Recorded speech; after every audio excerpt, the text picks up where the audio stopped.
Hola, ¿qué tal? Muy buenas noches. Bienvenidos a este viaje hacia lo extraordinario.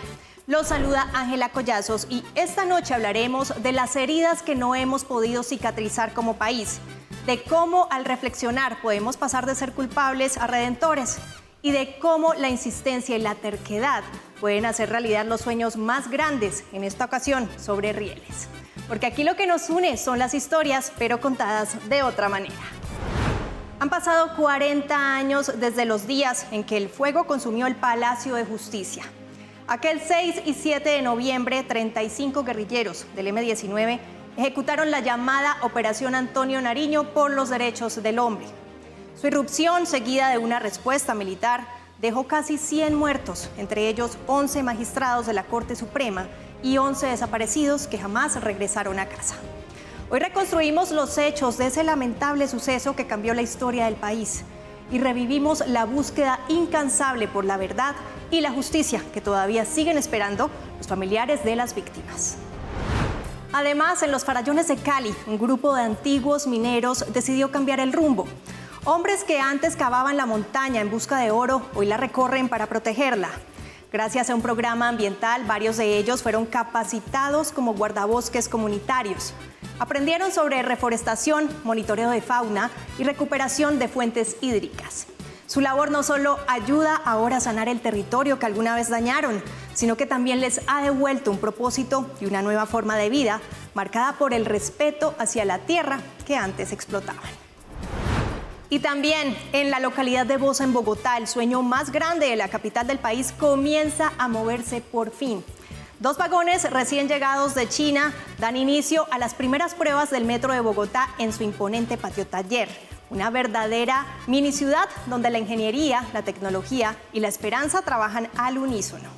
Hoy en Extraordinario nos adentramos en el alma del proyecto más ambicioso del país para revelar cómo pieza a pieza Bogotá empieza a cumplir un anhelo de más de un siglo.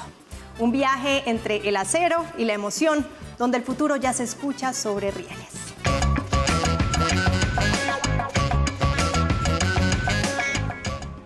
Empezamos. Han pasado 4 décadas desde uno de los capítulos más dolorosos en la historia de Colombia, la toma y retoma del Palacio de Justicia. El 6 y 7 de noviembre de 1985, el país fue testigo en tiempo real de cómo el fuego, las balas y el desconcierto consumían no solo un edificio, sino también la fe en las instituciones. Lo que comenzó como una operación guerrillera del M-19 terminó en una tragedia nacional que dejó casi 100 personas muertas, 11 magistrados asesinados, 11 desaparecidos y una herida que aún no cierra. Hoy, 40 años después, las imágenes siguen estremeciendo, los testimonios siguen doliendo y muchas preguntas todavía permanecen abiertas. Nuestra periodista Daliana Arias reconstruyó aquellos días que partieron la historia en dos, a través de las voces de quienes aún buscan justicia y verdad. Porque aunque el palacio fue reducido a cenizas, la verdad, esa que arde, pero que no se apaga, sigue reclamando su lugar en la historia. El 6 y 7 de noviembre de 1985, Bogotá despertó entre humo, fuego y desconcierto. Ese día, el Palacio de Justicia se convirtió en escenario de una tragedia nacional. Guerrilleros del M-19 tomaron el edificio. El ejército respondió con fuerza que, según se ha documentado, fue desmedida. El resultado, una masacre que aún hoy duele. Para el 85 Colombia estaba pasando una de sus varias crisis alrededor, digamos, como del conflicto armado. El presidente Belisario Betancur había abierto una negociación con el M-19 y con las FARC y pues digamos que un poco esos acuerdos no se han cumplido. Entonces había como una especie de, digamos, como una decepción del proceso de paz. La guerrilla del M-19 particularmente había tomado ya una decisión muy fuerte de tomarse el Palacio de Justicia para como exponer al gobierno nacional, y lo que ellos consideraban pues era evidentemente las faltas a los compromisos que se habían asumido en estos acuerdos en Corinto con el M-19 y con las FARC en la Uribe Meta.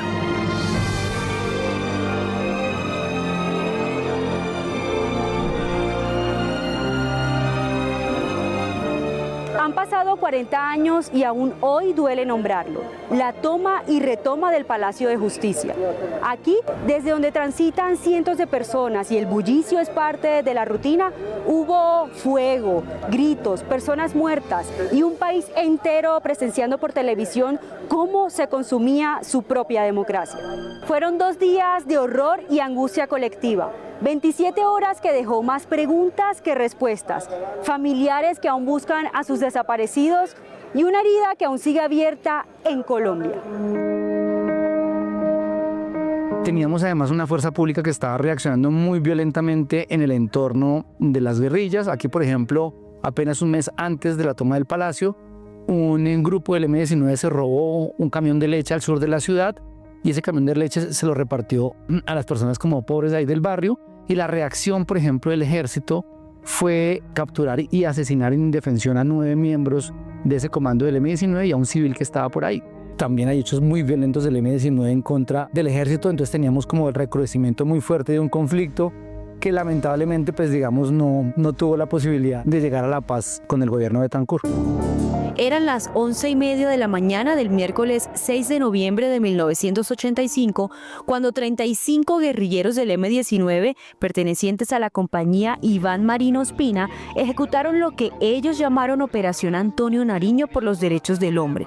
Se tomaron las instalaciones del lugar, reteniendo en contra de su voluntad a los funcionarios que laboraban allí. Su objetivo era supuestamente llevar a juicio político al presidente Belisario Betancur. Ante tal atropello, la respuesta militar fue inmediata.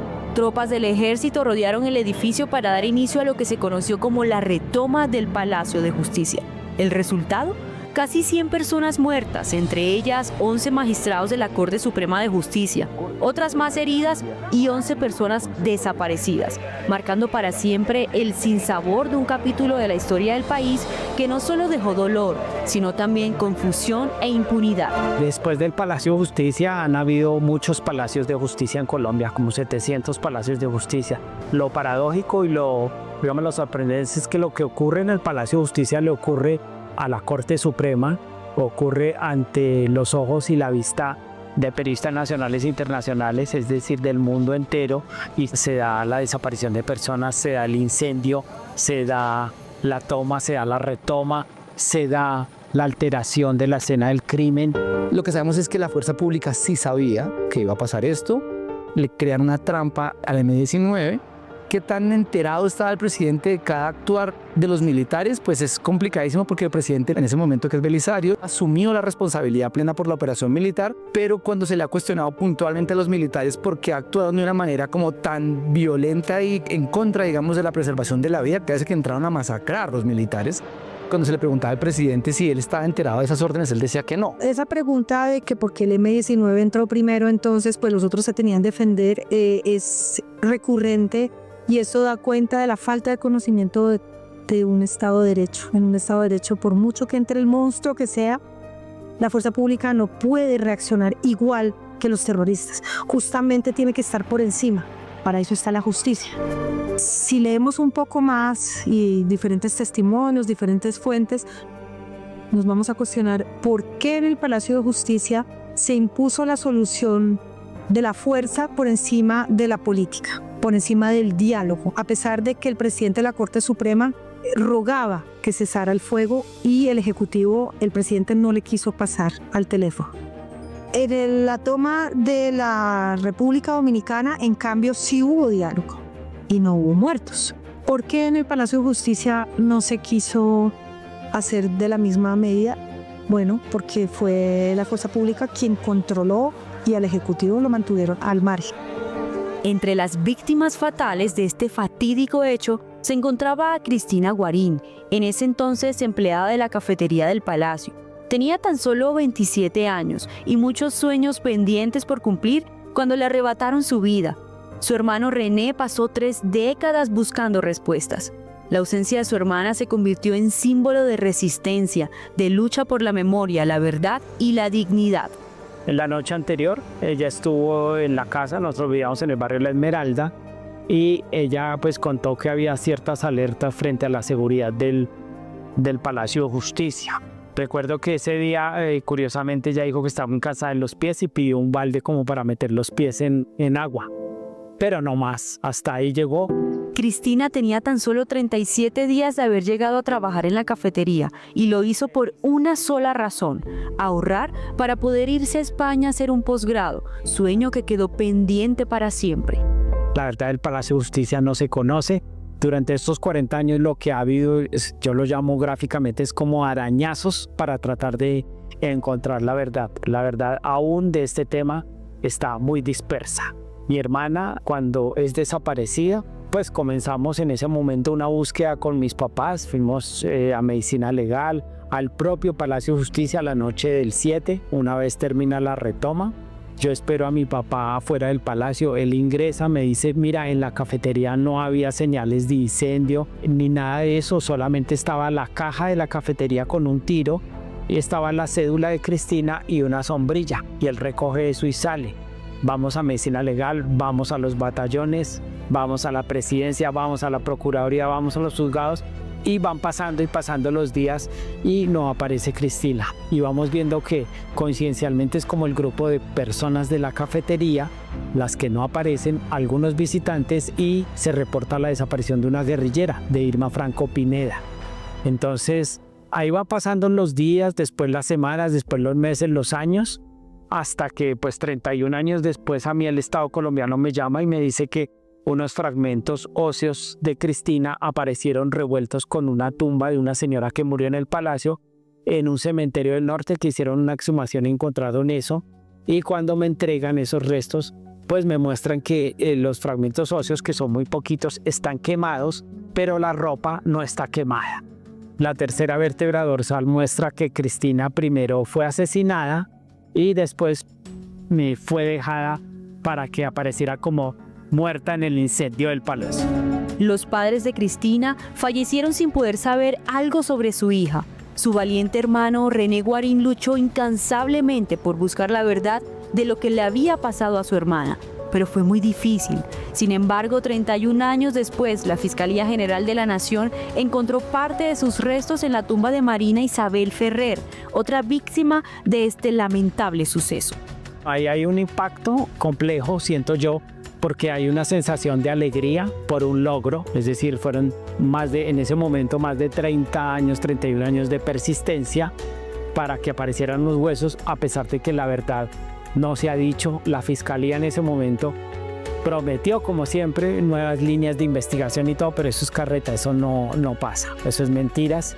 Me entregan esos restos, pero también una sensación pues de tristeza, porque siento que quienes han debido recibir los restos de Cristina y sepultarlos, pues deberían haber sido mi papá y mi mamá. En medio del humo, el fuego y el silencio impuesto, Colombia perdió algo más que vidas, perdió magistrados, verdades y parte de su confianza en la democracia. Entre quienes murieron estuvo Carlos Horacio Urán, magistrado auxiliar del Consejo de Estado. Un jurista brillante, comprometido con la Constitución, la ley y el país que tanto amaba. Esa mañana salió a trabajar como todos los días y nunca regresó a casa. Su muerte no solo dejó preguntas judiciales, sino una hija con una misión: recordar para que la historia no se repita. Para mí, mi padre significaba Colombia porque caracterizaba mucho al colombiano como alegre, que canta haciendo chistes. Era muy estudioso, tenía 3 maestrías, estaba a punto de sustentar su doctorado cuando pasó lo del Palacio de Justicia, y era una persona muy católica, pero no católica de rezandero, sino de vivir realmente acorde a la fe de Cristo y acorde a la realidad latinoamericana. Es entender desde la realidad de los más vulnerables y de nuestros países las enseñanzas de Cristo. Eso en ese momento era visto como algo comunista y también se atacó. Era aceptable dar caridad, pero no preguntar por qué hay pobres, cuáles son las causas. Nos dejó todas esas enseñanzas. Siempre se opuso a la lucha armada como solución y pues lo mataron defendiendo las leyes y defendiendo los derechos humanos. 4 décadas después, su hija Elena Urán decidió convertir el dolor en memoria y acción colectiva. Por eso recientemente creó la Fundación Carlos Horacio Urán y escribió un libro que busca deshacer los nudos de esta historia y del país. La fundación no va a ser solamente para el caso del Palacio de Justicia.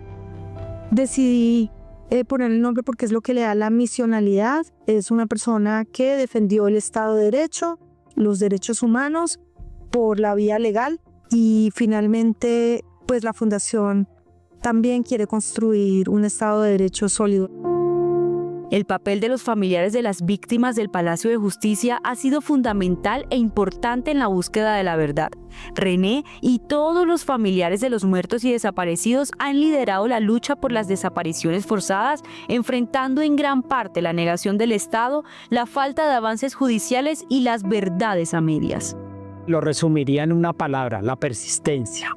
La persistencia porque pues nosotros como familiares hemos vivido 40 años en donde desde el primer día pasó esto que comentaba yo, es decir, que fuimos de sitio en sitio buscando a nuestros familiares y eso no hubo respuesta. Después, poco a poco, el caso fue quedando quieto, impune, como está hoy en día, impune también. Los militares se fueron pensionando, Belisario también salió como expresidente, se pensionó, posó muchos años de ser un poeta. Con el M-19 se firmó un acuerdo de paz y después del año 20 como que el Estado quiso comenzar a investigar esto cuando ya no había el edificio, cuando ya los militares estaban viejos. El señor Jaime Castro, que fue el ministro de gobierno según consta en las actas, tuvo un papel bien importante en todo el accionar político y militar de la retoma. Pues ya habían pasado muchas cosas en donde uno siente que el Estado, digamos, reabrió el caso, lo comenzó a investigar tardíamente, pero ya es muy complejo encontrar a partir de allí una verdad judicial, una verdad plena y actos de justicia. Ya 20 años después, claramente ese es un tema más político que jurídico. En noviembre de 2014, la Corte Interamericana de Derechos Humanos concluyó la responsabilidad del Estado colombiano por fallas en la seguridad, a pesar de conocer las amenazas de la toma, por un operativo de recuperación desorganizado e irregular que violó derechos humanos y por la desaparición forzada de varias personas. Una sentencia que llegó demasiado tarde para muchos.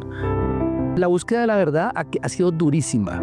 Lamentablemente es una cosa que, por ejemplo, dice la Comisión de la Verdad, esta más reciente, y es que hay un pacto de silencio muy fuerte en altas esferas del poder militar, pues que ha obstaculizado totalmente, digamos, el acceso a la verdad. Todavía, por ejemplo, no se sabe qué ha pasado con algunas personas desaparecidas, algunas personas que supuestamente habían aparecido y sus cuerpos habían sido entregados a unas personas, pero resultó que esos cuerpos eran de otras personas. Entonces ahora han surgido nuevos casos de desaparición. Han pasado 40 años y no se tiene claridad sobre eso. Del lado del M-19 pues hay también un problema, y es que la mayoría de los militantes pues murieron, y la gente que está viva pues también siento que o no sabía el detalle en general, o pues también les ha costado también aportar un poco a la verdad. Hay una cosa ahí también muy dura, y es que desde algunos sectores también se ha romantizado el actuar del M-19, y hay que entender que fue un actuar criminal, ¿no? Entraron, secuestraron, asesinaron a algunas personas, algunas víctimas, por ejemplo, como la hija del magistrado Carlos Horacio Urán, Elena Urán. Ella, por ejemplo, señala que no deberíamos llamarlo toma y retoma, sino que al acto del M-19 deberíamos decir asalto, ¿sí? Un asalto en el que se buscaba básicamente utilizar a la población civil y además de una manera criminal también secuestrar a la justicia, una justicia que inclusive estaba investigando a los militares que han cometido violaciones de derechos humanos entre el 78 y el 82. Y del otro lado una respuesta del Estado que, por ejemplo, Elena Urán llama una masacre. Entonces ella no habla, por ejemplo, de toma y retoma, sino de asalto por parte de los guerrilleros y de masacre por parte de los militares. En las décadas siguientes, los procesos judiciales se llenaron de grandes vacíos. Todo terminó en absoluciones, sin debates de fondo sobre las verdaderas responsabilidades. La Ley 77 de 1989, conocida como la Ley de Indulto al M-19, cerró el ciclo, y aunque en 1995 algunos excombatientes pidieron perdón, las heridas aún hoy, luego de 4 décadas, siguen abiertas. Desde un principio, varios de los que empezaron a buscar y a exigir información de sus familiares, empezaron a ser amenazados de muerte y la verdad han tenido que pasar un montón de situaciones de violencia, de peligro extremo, de situaciones de un acoso de un Estado que se ha negado a aceptar la verdad. Inclusive uno de sus abogados fue asesinado a finales de la década de los 90. Yo creo que en gran parte también, porque uno siempre termina citando a las comisiones de la verdad, pero gran parte del trabajo de las comisiones de la verdad surge del mismo esfuerzo de las familias que llevan décadas intentando buscar y encontrar a sus familiares y exponer a los responsables. Yo creo que el rol de ellos es importantísimo y además uno en estas fechas de que se cumplen, digamos, estos años cerrados, uno debería además pensar muchísimo en dignificar y en, digamos, como recordar muchísimo el trabajo de estas personas porque la memoria que tenemos alrededor de estos hechos principalmente se debe a ellos. A 40 años seguimos con verdades a medias y sin una reparación digna. Las víctimas murieron, los responsables callaron y el país siguió su curso. Pero cada aniversario nos recuerda que no hay futuro sin memoria. Por eso la importancia de hacer memoria, pero una memoria que te genere reflexiones y aprendizajes y donde pueda haber discusiones. Las discusiones y la controversia es muy buena. No se trata de que todos pensemos igual. Si todos pensamos igual, hay totalitarismo. Y de ahí, como decía, poder aprender, pero no como se ha hecho en Colombia, que es como una política de olvido. Aquí no pasó nada, aquí no hablamos de nada. Si decimos algo, entonces somos enemigos de la patria.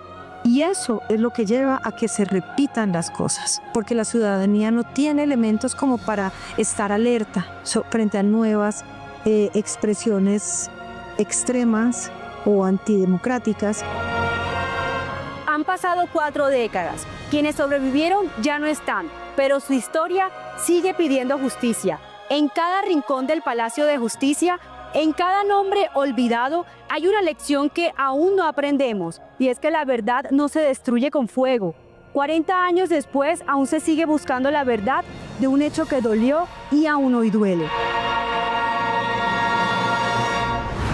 Gracias por continuar en este viaje hacia lo extraordinario.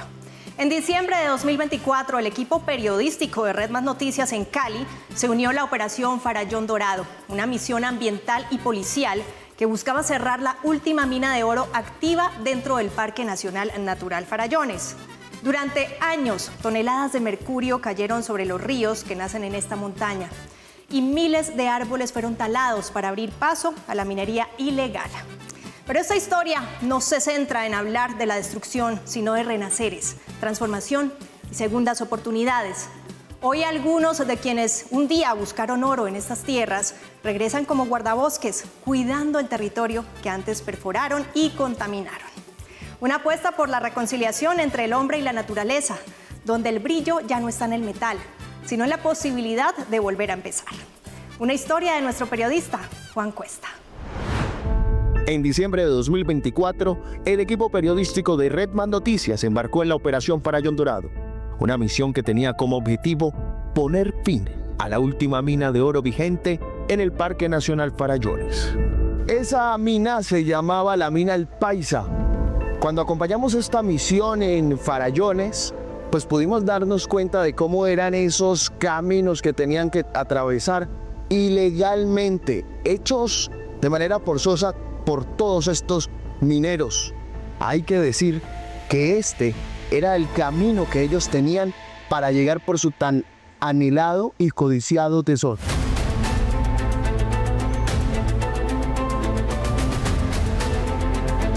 Cada año se vertía aproximadamente 1 tonelada de mercurio en los ríos que nacen en los farallones. Más de 1000 hectáreas resultaron afectadas, donde se talaron muchos árboles que, sin pensar en nada, fueron derribados sin el mayor de los escrúpulos, precisamente para hacer caminos de trochas. Se dice que la recuperación de la cobertura vegetal podría tardar al menos 20 años y la misma restauración completa de sus ecosistemas podría extenderse hasta 50. Según el Ministerio de Ambiente, los frentes ilegales llegaron a extraer cerca de 78.000 gramos de oro al mes, generando ingresos superiores a 13.200 millones de pesos mensuales para grupos criminales. La contaminación también alcanzó niveles alarmantes. La Procuraduría halló concentraciones de mercurio y arsénico muy por encima de los estándares internacionales. En los últimos años, las autoridades han cerrado más de 40 minas ilegales dentro del parque, aunque la actividad persiste y amenaza la recuperación de uno de los ecosistemas más valiosos del suroccidente. Pero volviendo a nuestra historia, los mineros ilegales se tomaban zonas completas para socavar y encontrar el tan codiciado metal. Sin embargo, no todo es malo, también es cuestión de entender el contexto. En octubre del 2015 se daba por terminada la actividad minera.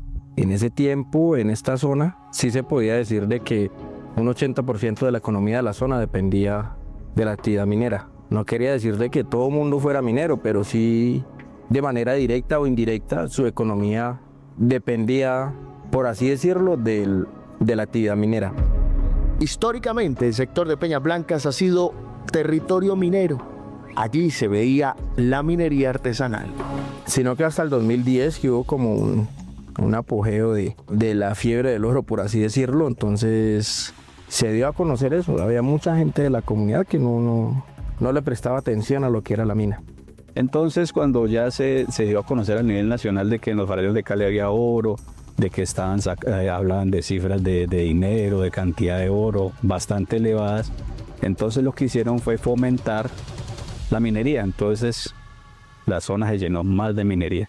Entonces llegaron lo que tú dices, se abrieron más caminos, llegaron nuevas formas de trabajo, más personas y personas ya quizás no con la conciencia de cuidar, sino de destruir, de aprovechar al máximo el tiempo y obviamente no preservar. Edgar y Jefferson relatan lo que les tocó vivir monte adentro, allá donde cada paso podía terminar en el fango o incluso en un barranco. En esa misma dinámica del boom de la fiebre del oro vieron cómo ya no se reconocían entre vecinos, pues comenzaba a llegar gente de otros lugares. Fueron mineros, comenzaron haciendo minería artesanal y luego vieron cómo el negocio comenzaba a cambiar. Farallones fue constituido como Parque Nacional Natural en 1968.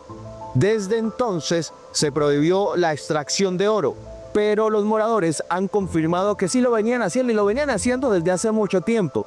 Pero también son claros en decir que de un tiempo para acá, esa extracción de oro comenzó a volverse la extracción de oro ilegal a gran escala. Empezaron a ver las maquinarias porque venía gente de otros departamentos, de otras nacionalidades, a sacar oro porque se dieron cuenta que en Cali, entre las montañas, ríos y quebradas, había oro, con un letrero grande quizá diciendo, búsquenme aquí. Te empiezan a ganar dinerito, empieza a derrochar, a darse gustos y se va olvidando de lo que es importante. En ese entonces pues debería haber terminado de estudiar, obviamente. La primera vez yo no fui capaz de entrar a un hueco de esos, me daba miedo. ¿De qué? No, me daba miedo no entrar ahí, todo ese poco de tierra encima, de uno de pronto un derrumbe, cualquier cosa. Pero pues la verdad uno le va quitando el miedo cuando uno va viendo la plata. En Farallones lo único que no estaba arreglado era el momento en que las autoridades pudieran aparecer de sorpresa. Había jerarquías y todo era una asociatividad impresionante.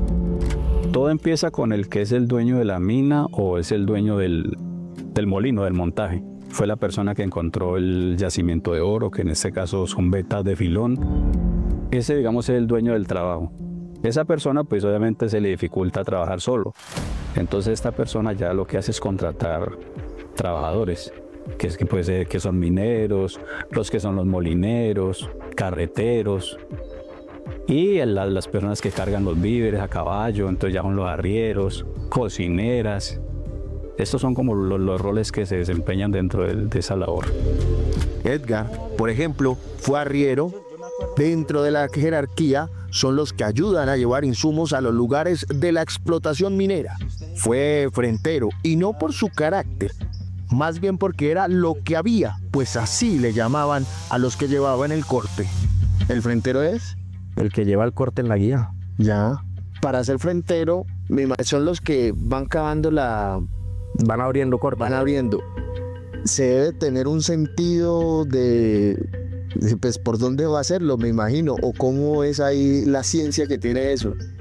No, pues definitivamente uno la veta la que le va diciendo por dónde es que usted va siguiendo un cordón. A medida que usted va consiguiendo una veta, sigue por ahí. No, la beta siempre va a ser la misma. Sí.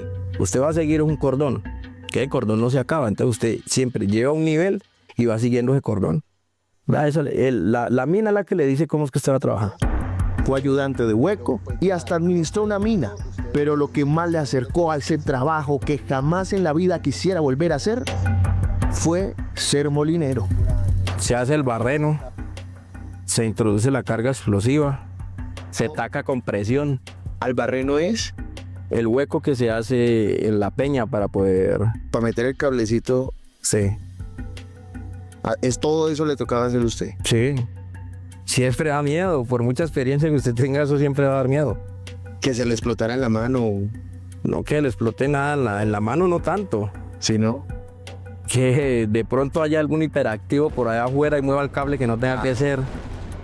Entonces, pues, uno más o menos, pues por ser precavido, uno siempre hacía como un corte por ahí a los 2 metros de donde uno estaba y uno llegaba y desconectaba eso ahí, pero sin embargo uno le daba, sí, que no faltaba el enérgico por ahí que fuera a haber una conexión donde no era, que cogiera el cable que no era y uno allá adentro haciendo las conexiones. Cada paso, cada minuto, cada respiro estaba acompañado no por sus sombras, sino por la muerte, que aunque de milagro mayor cosa no les pasaba, otras veces decidía salir a sorprender a unos cuantos. Conocí 3 casos de personas que murieron ejerciendo la labor de minería por accidentes, por descuidos.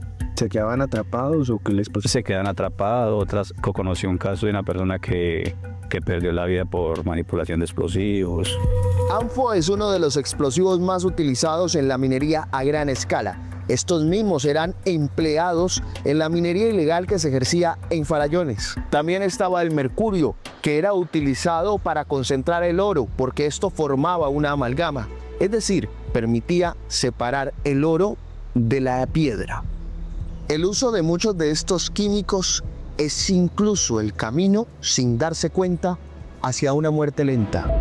Les tocó poner en una balanza, era vivir perseguidos, morir lentamente en una tragedia o abrir el camino y cambiar sus vidas.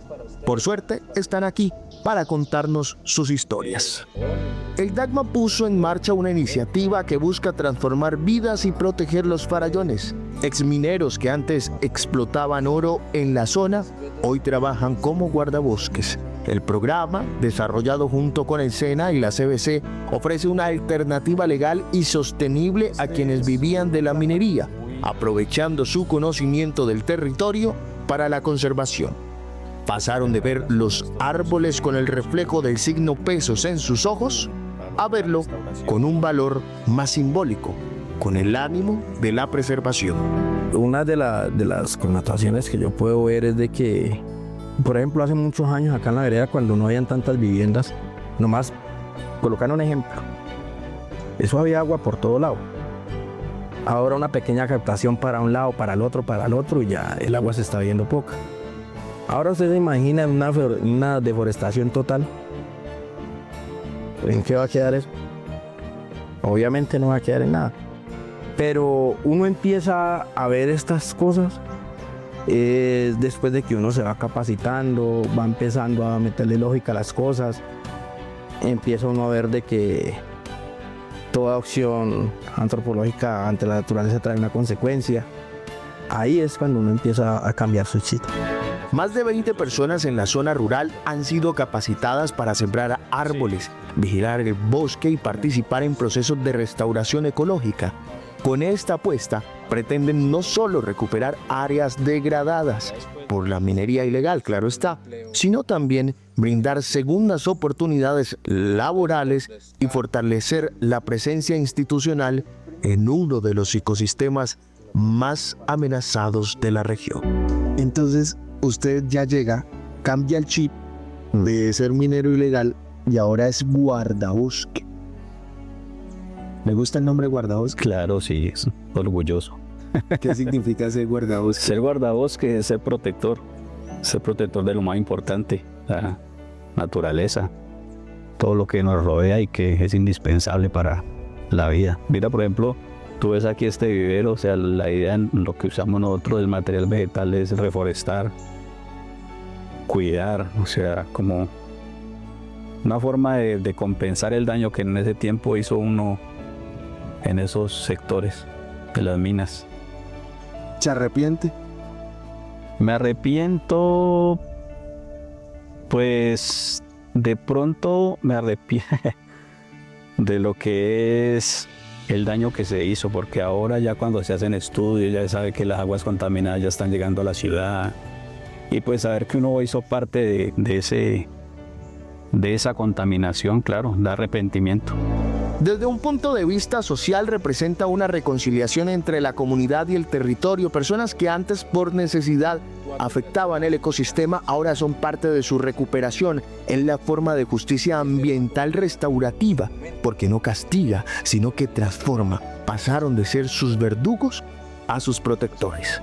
Desde el punto de vista ambiental, el programa convierte el conocimiento empírico de los exmineros, su familiaridad con el terreno, los ríos y las montañas, en una ventaja para la conservación. Ellos conocen las rutas, los riesgos y las dinámicas de la zona, lo que los hace aliados estratégicos para el control de la restauración. Más que beneficiar o castigar, aquí lo que se está buscando es dar segundas oportunidades, cimentar las bases de posibles soluciones sostenibles. El verdadero éxito de todo esto dependerá en el tiempo. También cómo las mismas autoridades hagan el acompañamiento y puedan brindar estabilidad laboral. Porque muchas de estas personas quieren dejar atrás ese pasado y erradicar lo que en algún momento le hizo daño a Farallones. Gracias por continuar embarcados en este viaje hacia lo extraordinario. Durante décadas, el sueño del metro ha sido una promesa que va y viene entre planos, discursos y esperas interminables, también decisiones contradictorias. Pero hoy por fin ese anhelo tan esperado, tan deseado por todos, empieza a tomar forma bajo el suelo y sobre las avenidas de la ciudad. Gigantes de acero se levantan entre el tráfico y el ruido de las máquinas. Se mezcla también con el murmullo de una ciudad que aún no cree del todo lo que ve. Detrás de cada obrero, de cada vagón en construcción, hay una historia de esfuerzo y de progreso. La de un país que intenta avanzar sobre rieles firmes, después de tanto tiempo detenido en los sueños y en los planos. Un informe de nuestro periodista, Breiner Montaño.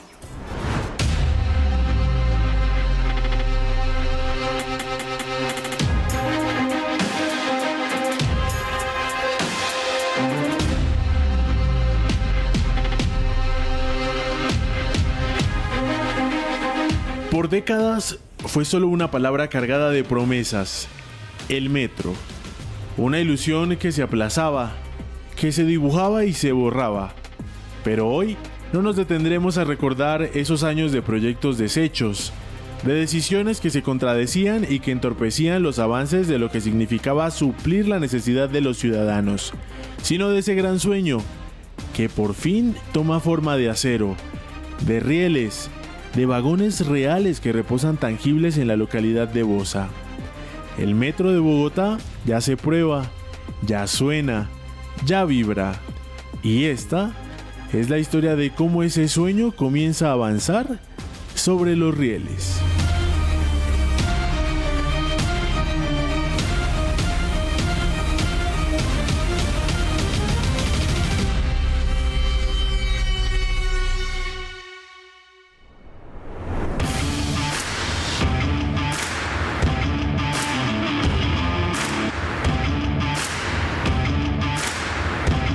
El metro de Bogotá no solo promete aliviar la movilidad y el tráfico de una ciudad con más de 8 millones de habitantes, también busca impulsar la renovación urbana, desarrollo de vivienda, comercio, entornos educativos y sobre todo, espacios verdes en los entornos de sus estaciones.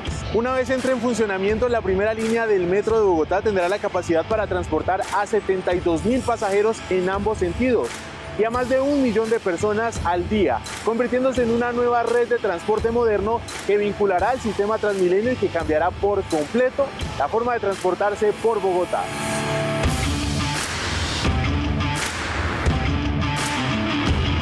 Llevamos 83 años hablando en Bogotá de tener un metro. Ha habido un sinnúmero de proyectos, que diferentes alcaldes han buscado sacar adelante. Eso ya es historia, porque ya la ciudad dio el paso para materializar por fin ese sueño de tener un metro. Este no es un proyecto de un alcalde, debo decirlo.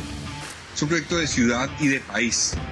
Aquí han participado 3 gobiernos nacionales en materializar esto que vamos a ver acá. Han participado 3 gobiernos distritales también. Y lo entendemos así todos. Esto no es un proyecto que le pertenezca a unos pocos, sino un proyecto colectivo que representa el empuje de una sociedad que en medio de dificultades, en medio de trabas, sale adelante.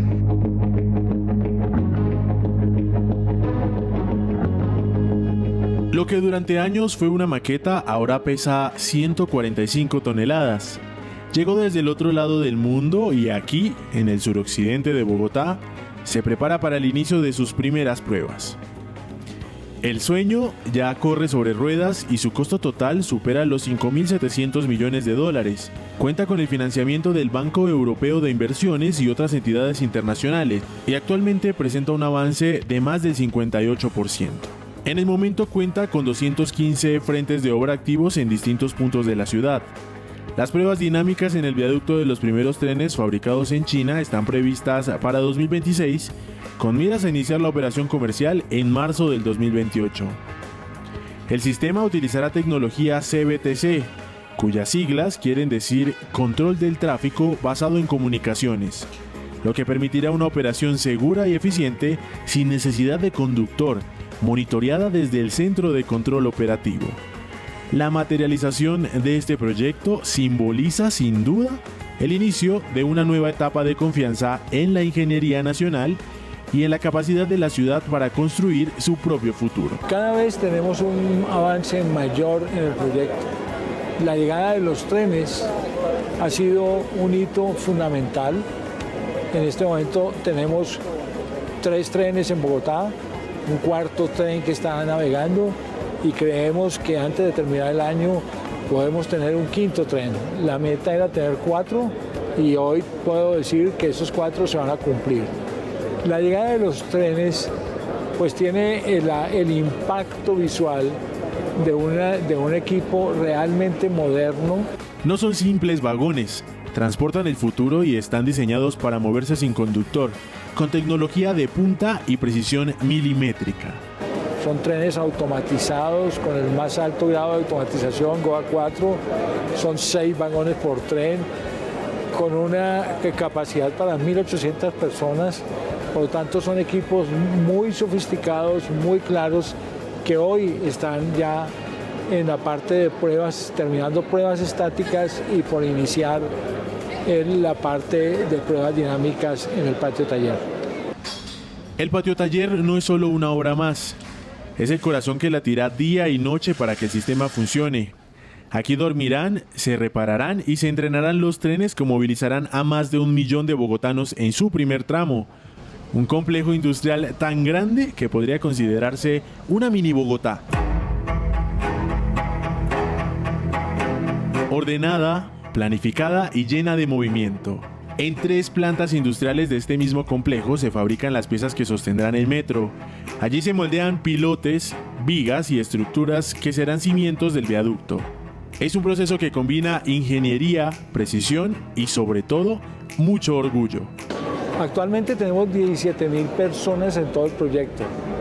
La gente no puede tener acceso a un frente de obra que hoy tiene una dinámica de más de 3.000 trabajadores, en donde estamos ya energizando tramos de las líneas férreas que hace que se corre riesgo si hay personas y visitantes. Hemos generado una ruta segura para las universidades y para las entidades de control que nos visitan y que puedan ver el desarrollo de la obra, pero no puede tener un acceso libre, teniendo en cuenta que los procesos de obra y en este momento procesos de energización crean riesgos a las personas que no están involucradas en el proceso constructivo.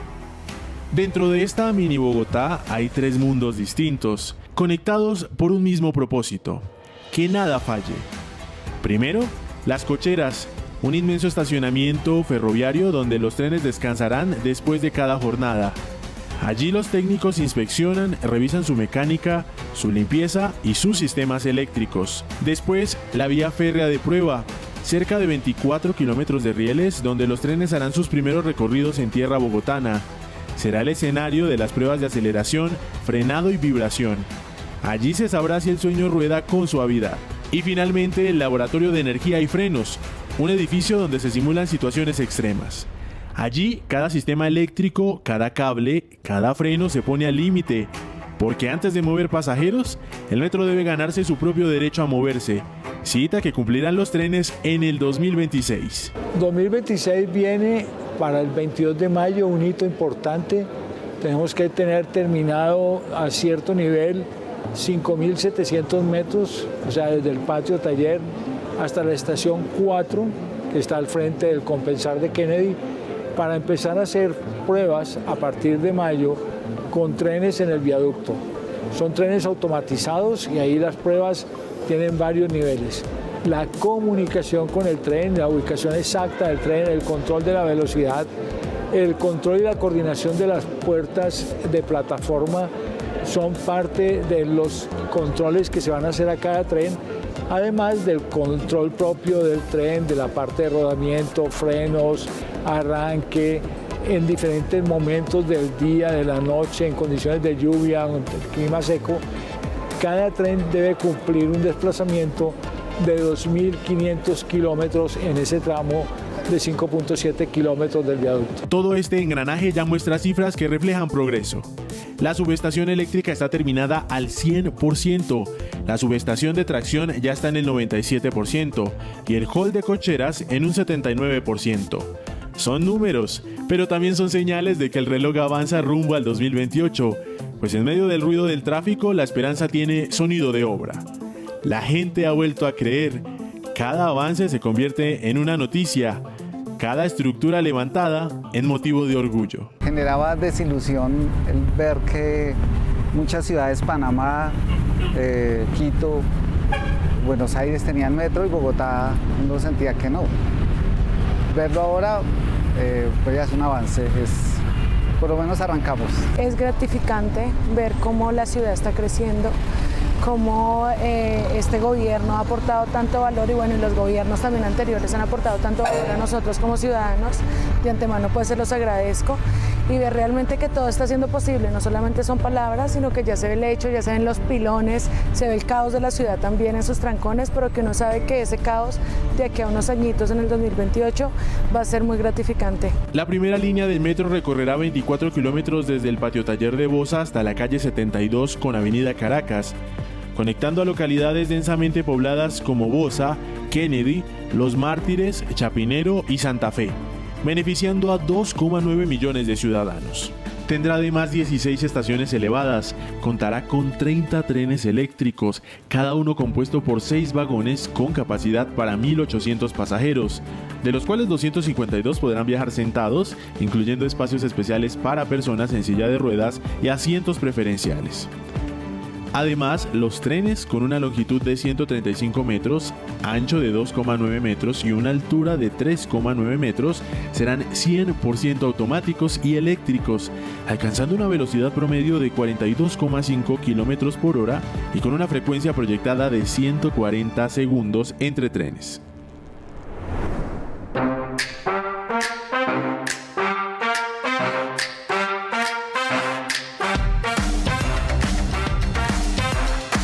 Definir en una palabra el proyecto es tiempo. La disminución del tiempo para las familias, para las personas, será revolucionario en el contexto de su vida. Una persona que se desplace de Bosa a Chapinero, en donde va a ahorrar 1 hora en el desplazamiento, 2 horas al día, para dedicarle a la familia, a la educación, a la solución de sus problemas, a ser más productivo si lo quiere, va a generar una modificación de la estructura en beneficio de la familia y de la sociedad. La gente se va a meter al sistema porque lo va a encontrar atractivo, lo va a encontrar limpio, fácil de manejar, eficiente, cumplido, y eso va a permitir que se haga esa revolución. Y Y la palabra para mí transformadora es tiempo. El tiempo va a volver a los ciudadanos. Conocemos las dificultades que la obra les genera. La institución distrital está haciendo una oferta para mitigar esos impactos y lo que decimos siempre es, hay una esperanza real, hay un avance real y la gente ha tenido paciencia y tranquilidad para la ejecución del proyecto. En el 2028, cuando el primer tren rojo cruza el cielo de Bogotá, miles de miradas lo seguirán con emoción. Todos soñamos con que llegue ese día en el que muchos guardarán en sus recuerdos esas imágenes, esas primeras pruebas, esas primeras ruedas que comiencen a girar aquí, en el patio taller de Bosa, donde nació el corazón del metro.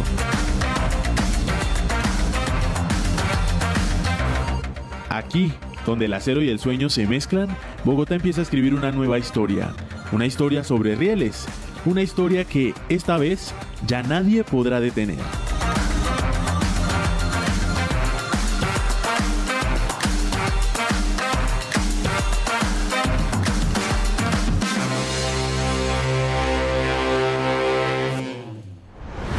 El metro ya no es solo una promesa, es una realidad que avanza a pasos visibles. Cada avance representa más que progreso urbano, el reflejo de una ciudad que poco a poco ha aprendido a creer en sus propias obras. Falta camino por recorrer, pero el viaje hacia lo extraordinario ya comenzó. Y así terminamos nuestro propio viaje hacia lo extraordinario, con relatos que nos recuerdan que no debemos olvidar nuestra historia, no solo para no repetirla, sino para poder sanar como nación, de cómo las segundas oportunidades pueden surgir de la conciencia propia, y de cómo los grandes proyectos pueden avanzar a pasos agigantados cuando hay voluntad política. Porque aquí lo que nos une son las historias, pero contadas de otra manera. Hasta pronto.